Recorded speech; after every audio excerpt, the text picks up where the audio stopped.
ये कहानी है एक छोटे से गांव की, जहां पर शिवा नाम का एक किसान रहता था। शिवा के परिवार में उसका एक छोटा बेटा विवेक और पत्नी गौरी थी। शिवा प्रेम व्यवहार में बहुत अच्छा था, परंतु धन से बहुत गरीब था। उसके पास थोड़ी बहुत जमीन थी, उसी के सहारे शिवा का घर चल रहा था। लेकिन जमीन दिन प्रतिदिन बंजर होती जा रही थी। उसमें ना के बराबर फसल होती थी, जिसमें शिवा का घर बड़े ही मुश्किल से चल पाता था। इसी कारण शिवा बहुत चिंतित रहने लगा। गौरी, दिन प्रतिदिन हमारी जमीन बंजर होती जा रही है। अब तो उसमें इतनी भी फसल नहीं होती कि हमारा घर चल सके। मुझे बहुत चिंता होने लगी है। अगर ऐसा ही चलता रहा तो हमें 2 वक्त की रोटी मिलना भी मुश्किल हो जाएगा। और मुझे इसी बात की चिंता बहुत सताती है। कुछ समझ में भी नहीं आता है। अरे आप चिंता क्यों करते हो? मुझे लगता है कि हमें हमारी फसल को बदल देना चाहिए। शायद हमारा खेत धान की खेती के लिए नहीं बना है। क्यों ना आप उस पर कोई दूसरी और खेती करें। तुम सही कह रही हो गौरी, लेकिन उसमें फिर से बुआई करने में बहुत खर्चा आएगा और हमारे पास जितना भी पैसा था सारा खत्म हो गया है। तो खेतों में बुआई करने के लिए हम पैसा कहां से लाएंगे? अगर आप मेरी बात मानो तो कुछ पैसा मुखिया जी से क्यों नहीं उधार ले लेते? लेकिन गौरी, इतना बड़ा जोखिम उठाना सही रहेगा क्या? अगर हमने दूसरी फसल लगाई और वो भी खराब हो गई तो हम मुखिया जी के पैसे कैसे वापस करेंगे? ऊपर से हम पहले ही इतने कर्ज में हैं। मुखिया जी से कर्ज लेकर और डूब जाएंगे। पर हमारे पास दूसरा और कोई रास्ता नहीं है। हमें एक बार फसल बदलकर देखनी ही चाहिए। ठीक है, मैं आज ही मुखिया जी के पास जाता हूँ। शिव मुखिया से कर्जा ले लेता है और उन पैसों से फिर से बुआई शुरू कर देता है। लेकिन किस्मत इस बार भी उसका साथ नहीं देती।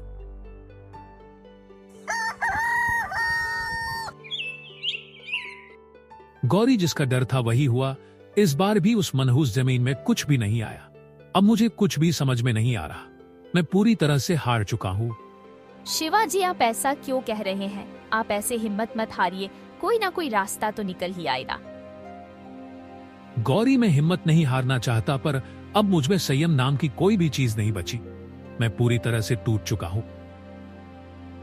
इतना बोलकर शिवा घर किला जाता है और जाकर एक पेड़ की छाव में बैठ जाता है। तभी गांव का एक व्यक्ति मुकेश उसके पास आता है।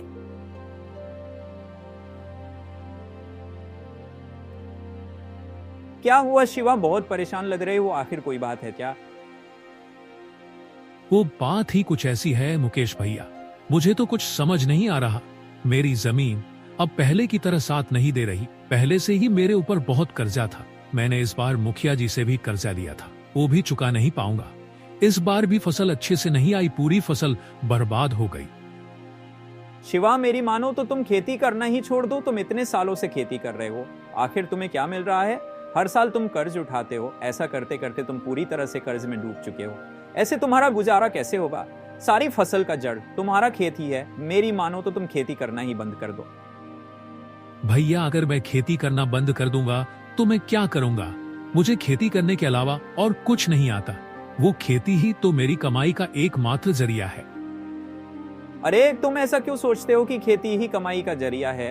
अरे कमाई के और भी बहुत रास्ते होते हैं। तुमने खेती करके देख लिया ना, तुम्हारे हाथ कुछ भी नहीं लगाना। तो अब तुम एक बार व्यापार करके देख लो। मेरी मानो तो तुम्हें खेती छोड़ देनी चाहिए और कोई व्यापार शुरू कर देना चाहिए। अगर तुम कोई व्यापार करोगे तो तुम्हें बहुत फायदा होगा। और जितना संघर्ष तुम्हें खेती करने में करना पड़ता है, उतना संघर्ष व्यापार करने में नहीं करना पड़ेगा और पैसे भी रोज मिलेंगे। तुम्हें घर चलाने में कोई दिक्कत नहीं होगी और तुम धीरे धीरे करके अपना कर्ज भी चुका पाओगे। शिवा सोच में पड़ जाता है और शिवा को उसकी बातें सही लगती हैं। हाँ मुकेश भैया, मुझे लग रहा है कि आप ठीक कह रहे हो। मुझे ये खेती करना छोड़ ही देना चाहिए। मुझे ये फैसला बहुत पहले ले लेना चाहिए था। मेरे दिमाग में ये बात आई क्यों नहीं?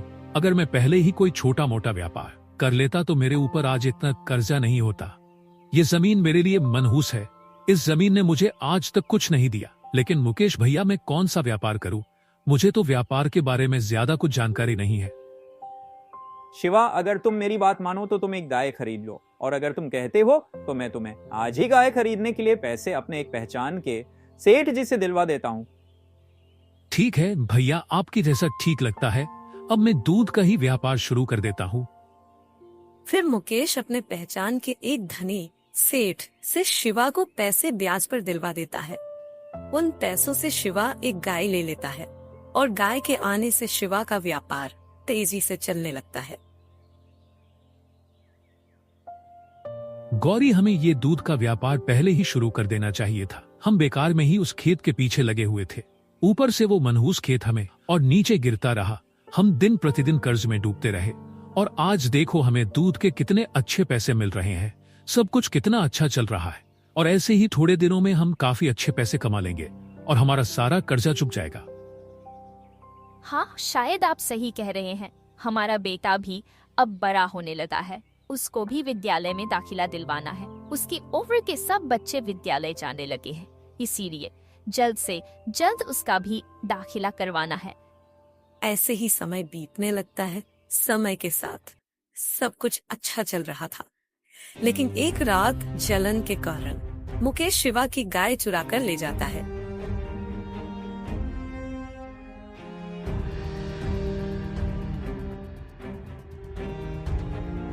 मेरे बताए गए रास्ते पर चलकर ये शिवा तो मेरे से भी ज्यादा पैसे कमाने लगा था।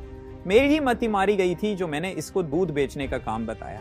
ऐसे तो ये मेरे से भी ज्यादा धनी बन जाता और मैं अपने से आगे किसी को निकलते हुए नहीं देखना चाहता। अब इस गाय को मैं दूर के गांव जाकर किसी दूध वाले को बेच दूंगा। इससे मुझे पैसे भी मिल जाएंगे और ये कंगाल का कंगाल ही रहेगा।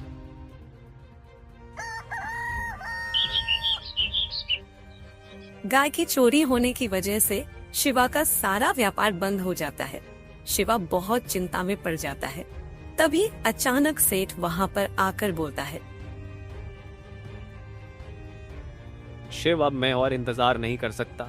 मैं मेरे पैसे लेने आया हूँ। मैं उतने दिनों से सोच रहा था कि तुम अब आते होंगे पैसे देने के लिए, लेकिन तुमने तो पैसे चुकाने का नाम ही नहीं लिया। मुझे मेरे पैसे अभी चाहिए। लगता है तुम्हारा इरादा ही नहीं है मेरे पैसे देने का। सुना है तुम्हारा दूध का व्यापार अच्छे से चलने लगा है, तो तुम मेरे पैसे क्यों नहीं वापस कर रहे हो? आज तो मैं अपने पैसे वापस लेकर ही जाऊंगा। भलाई का तो जमाना ही नहीं रहा। मैंने तुम्हें मुसीबत में देखकर पैसे उधार दे दिए थे। अब इसका मतलब ये नहीं कि तुम मेरे पैसे खाकर बैठ जाओ। सेठ जी, अभी तो मेरे पास इतना पैसा नहीं है। वो सेठ जी, कल रात को पता नहीं कौन मेरी गाय चुरा कर ले गया है और अब मेरे पास ना ही पैसे हैं और ना ही गाय। मैं आपको कुछ नहीं दे पाऊंगा। मैं कुछ नहीं जानता। मुझे पैसे चाहिए तो चाहिए। अरे मुझे तो पहले ही समझ जाना चाहिए था। तू एक नंबर का मनहूस व्यक्ति है। अरे मुझे तो तुझे पैसे देने ही नहीं चाहिए थे। तुझे पैसे देकर मैं बहुत पछता रहा।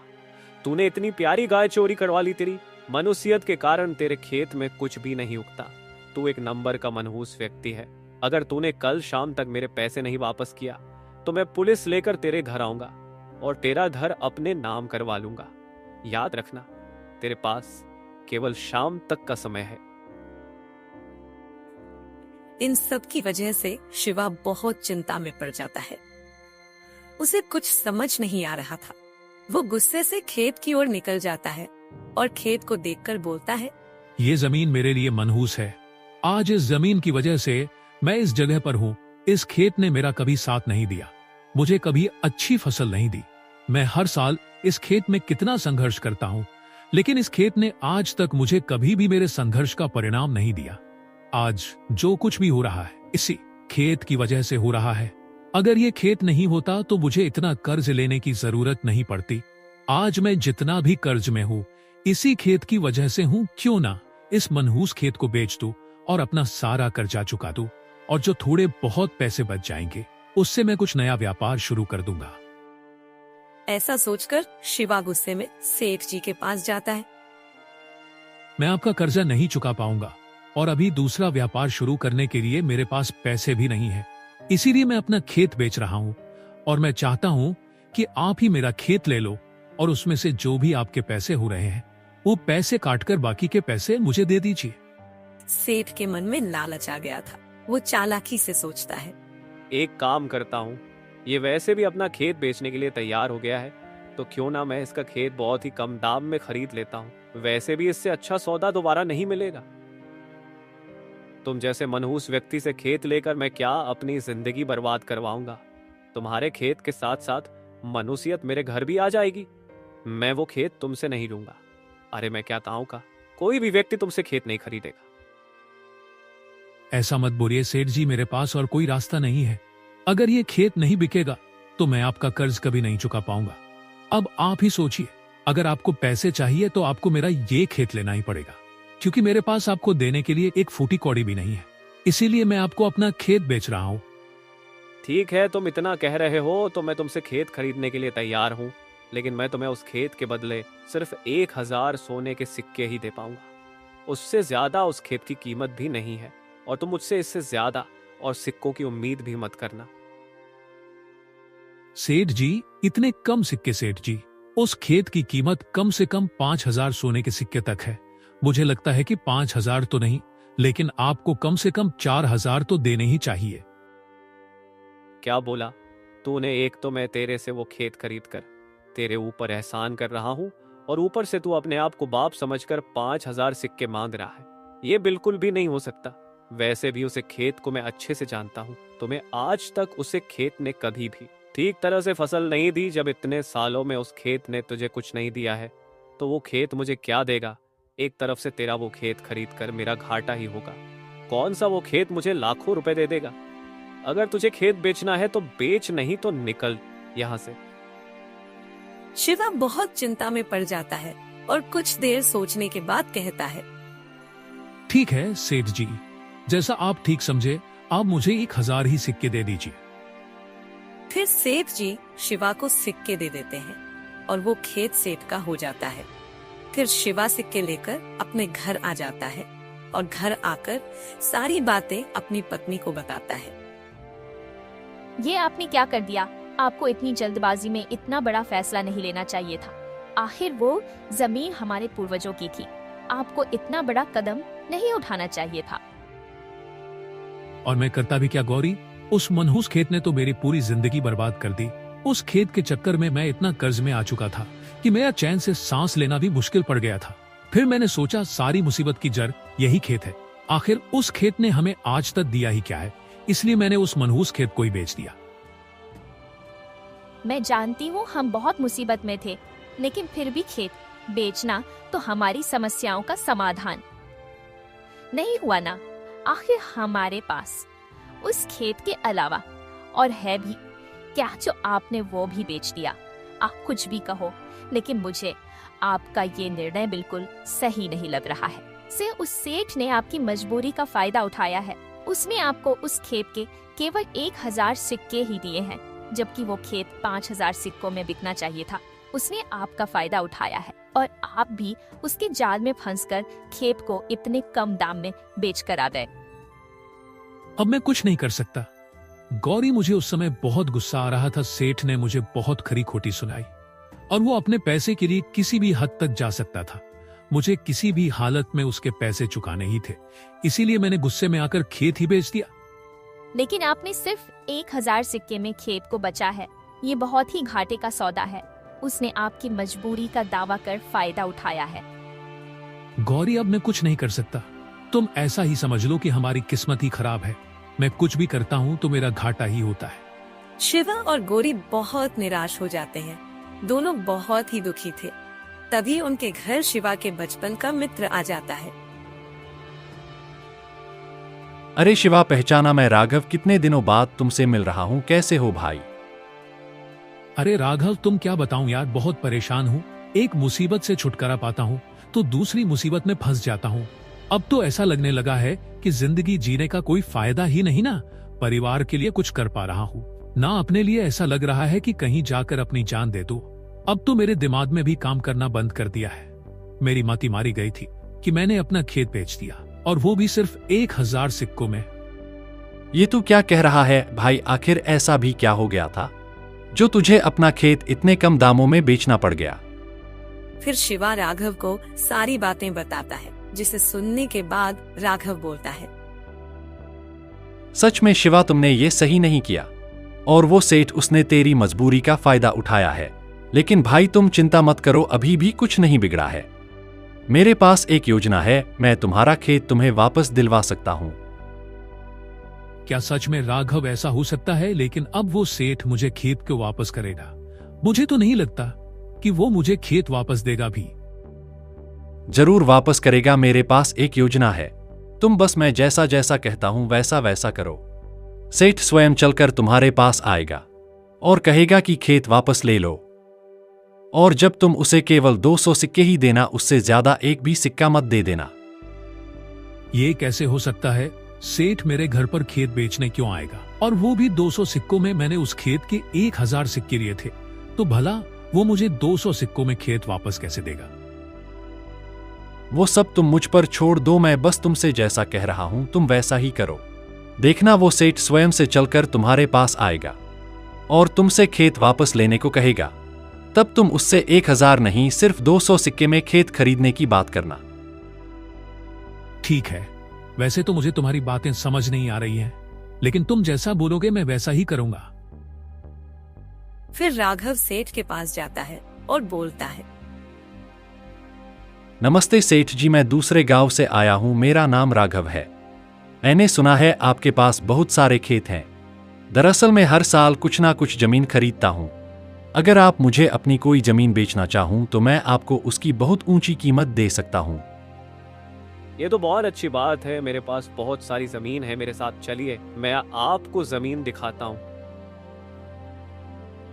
फिर सेठ राघव को अपनी जमीन दिखाने के लिए ले जाता है और बोलता है, राघव जी ये देखिए, आप इस जमीन को खरीद सकते हैं। राघव उस जमीन को देखकर मन ही मन सोचता है, अरे ये तो शिवा की जमीन नहीं है, लगता है ये सेठ अपनी जमीन बेचने के चक्कर में है। अरे सेठ जी, ये जमीन तो वाकई में बहुत अच्छी है, मैं इस जमीन को जरूर खरीदना चाहूंगा, क्योंकि ये जमीन सिर्फ भाग्यशाली लोगों के पास ही रहती है। मैं देख सकता हूं कि इस जमीन की दिशा बहुत ही उत्तम है। ये जमीन जिस किसी के पास भी रहती है, उसके पास किसी भी चीज की कमी नहीं होगी। वो भविष्य में वो जो भी चाहेगा उसे वो मिल जाएगा। ऊपर से जिसके पास भी ये जमीन रहेगी, उसकी आने वाली पीढ़ी बैठकर खाना खाएंगी। ये जमीन बहुत भाग्यशाली है। सेठ सोच में पड़ जाता है और राघव से कहता है, राघव जी, आपको इस जमीन के बारे में इतना सब कुछ कैसे पता? सेठ जी, मुझे ज्योतिष विद्या का बहुत अच्छे से ज्ञान है। मैंने पूरे 5 साल तक एक बहुत बड़े महात्मा से ये विद्या सीखी थी, तो मैं देखकर पहचान जाता हूँ। मैं इस जमीन का भूतकाल, वर्तमान काल, भविष्यकाल सब कुछ देख सकता हूँ। ये जमीन तुम्हारे पास है, इसीलिए तुम बहुत धनी सेठ हो। आज तक तुम्हें जो भी मिला वो इसी जमीन की वजह से मिला है। बताओ, ये जमीन तुम कितने की बेच रहे हो? मैं इतनी अच्छी जमीन खोना नहीं चाहता। मैं तुम्हें इस जमीन की मुंह मांगी कीमत दे सकता हूँ, बताओ क्या कीमत है? राघव की सारी बातें सुनकर सेठ मन में सोचता है, नहीं नहीं, मैं इसे अपनी जमीन नहीं दे सकता। जैसा कि ये कह रहे हैं, मुझे लगता है इनको सच में इन सब के बारे में जानकारी है, और इतनी अच्छी जमीन में नहीं बेच सकता। ये जमीन मेरे लिए बहुत भाग्यशाली है। अगर ये जमीन मेरे पास से चली गई तो पता नहीं मेरे साथ क्या हो जाएगा। मैं किसी भी हालत में ये जमीन नहीं बेच सकता। राघव जी, माफ करना, मैंने गलती से आपको ये जमीन दिखा दी। दरअसल मैं आपको ये नहीं, दूसरी जमीन दिखाने वाला था। चलिए मेरे साथ, मैं आपको दूसरे जमीन दिखाता हूँ। नहीं सेठ जी, मुझे अब कोई दूसरे जमीन नहीं देखनी, मुझे तो बस यही जमीन चाहिए। आप इसकी कीमत बोलिए, मैं आपको उसकी मुंह मांगी कि मैं दे सकता हूँ। आपका ये सौदा घाटे का नहीं होगा, बस आप इस जमीन की कीमत बोलिए। नहीं नहीं राघव जी, मुझे ये जमीन बेचनी ही नहीं है। मैंने आपको गलती से ये जमीन दिखा दी। मैं आपको दूसरी जमीन दिखाना चाहता था। वो ये जमीन मेरी ही है और मैं किसी भी हाल में अपनी जमीन नहीं बेचूंगा। चलिए आप मेरे साथ, मैं आपको दूसरी जमीन दिखाता हूँ। फिर सेठ राघव को शिवा की जमीन पर ले जाता है, जिसे देखकर राघव खुश हो जाता है। ये देखिए, ये जमीन मैंने कुछ दिनों पहले ही खरीदी है। ये जमीन भी बहुत अच्छी है, आप इसे खरीद सकते हैं, लेकिन हाँ, मुझे बदले में 5000 सोने के सिक्के चाहिए। क्या तुम इस जमीन की बात कर रहे हो? मैं ये जमीन बिल्कुल नहीं खरीदूंगा। ये जमीन मेरे लिए बिल्कुल भी लायक नहीं है। ये जमीन मैं बिल्कुल नहीं खरीद लूंगा। तुम 5000 सिक्कों की बात कर रहे हो, मैं तो इसे फ्री में भी ना खरीदूं। आप ये क्या कह रहे हैं? आखिर क्यों आप इस जमीन को मुफ्त में भी नहीं खरीदना चाहते? आखिर इस जमीन में ऐसा क्या है जो आप ऐसा कह रहे हैं? मुझे ये जमीन नहीं खरीदनी। ये जमीन नहीं मनुष्यायत है। मैं तो सोच में हूं कि तुम अब तक ठीक कैसे हो, क्योंकि ये जमीन जिसके पास भी होगी उसको बर्बाद होने से कोई भी नहीं रोक सकता। तुम्हें तो अब तक बर्बाद हो जाना चाहिए था, क्योंकि ये बकवास जमीन जिस किसी के पास भी रहेगी उसकी पूरी जिंदगी बर्बाद हो जाएगी, उसके पास कुछ भी नहीं बचेगा। वो अनाज के लिए भी कंगाल हो जाएगा। मैं अपनी विद्या के बल पर सब कुछ देख सकता हूँ। इस जमीन का भूतकाल बहुत भयानक रहा है, इसी कारण ये जमीन जिस किसी के पास भी रहेगी उसे बर्बाद होने से कोई नहीं रोक सकता। और जितना मुझे पता है, ये जमीन जिस किसी के भी पास थी उसने तुम्हें इसी कारण से बेची है, और अब ये जमीन तुम्हारी बर्बादी करने के लिए तुम्हारे पास आ गए हैं। तुम सच कह रहे हो, ये जमीन मुझे शिवा ने बेची है। और जहां तक मैं जानता हूँ, शिवा को इस जमीन ने कभी भी कुछ भी नहीं दिया। जब से ये जमीन शिवा के पास थी, उसका दिन प्रतिदिन नुकसान हुआ है। उसकी हालत में अच्छी तरह से जानता हूँ, पूरी तरह से बर्बाद हो चुका है। शायद ये जमीन के कारण ही है, और उसने मुझे ये जमीन बेच दी। मतलब मेरी हालत भी शिवा के जैसी हो जाए कि नहीं? नहीं, ये जमीन अपने पास नहीं रखूंगा। मैं इसे जल्द से जल्द किसी को बेच दूंगा। तुम्हें ये जमीन उसी व्यक्ति को बेचनी होगी जिससे तुमने ये जमीन ली होगी। अगर तुम किसी और को बेचोगे तो तुम्हारा नुकसान होगा। अगर तुम उसी शिवा को जमीन बेच दोगे तो तुम्हारा आने वाला समय बहुत अच्छा होगा। तुम्हारे ऊपर की सारी पीड़ा उसी शिवा के ऊपर चली जाएगी। आप सही कह रहे हैं राघव जी, मैं ऐसा ही करता हूँ। मैं कल ही शिवा के पास जाता हूँ और उसे जमीन वापस से बेच देता हूँ। और मेरी बात ध्यान से सुनिए, चाहे सौदा घाटी का ही क्यों ना हो, लेकिन आप कल के कल ही इस जमीन से पीछा छुड़ा लीजिए। अगर एक और भी दिन आपके पास जमीन रही तो आपका बुरा समय चालू हो जाएगा।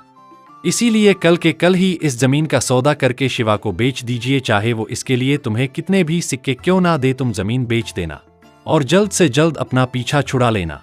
राघव की सारी बातें सुनकर सेठ अंदर तक हिल जाता है और अगले ही दिन शिवा के घर जाता है।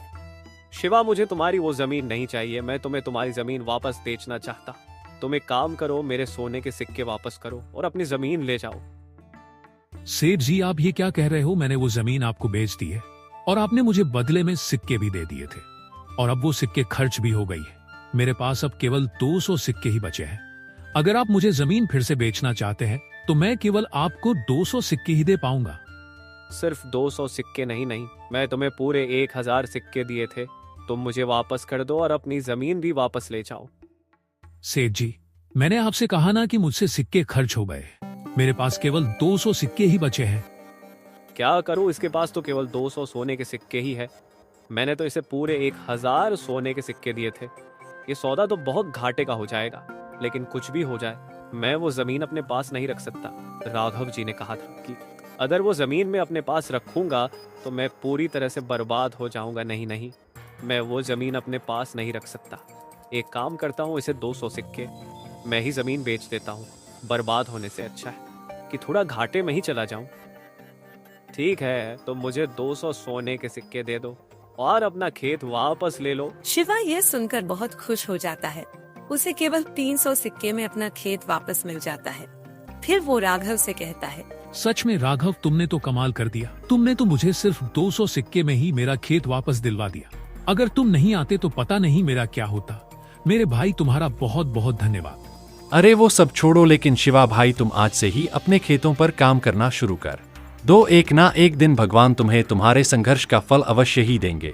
मेरी मानो तो तुम अभी से अपने खेतों पर खेती करना शुरू कर दो। मैं भगवान से प्रार्थना करूंगा कि तुम्हारी फसल अच्छी आए। ठीक है भाई, जाओ अपने खेतों पर खेती करो। उसी दिन से राघव अपने खेत में दिन रात एक करके खेती करता है और इस बार उसका संघर्ष रंग लाता है और उसके खेत में पूरे गांव में से सबसे अच्छी फसल आती है, जो कि मंडी में बहुत ऊंचे दामों में बिकती है। सीताराम, राधे राधे।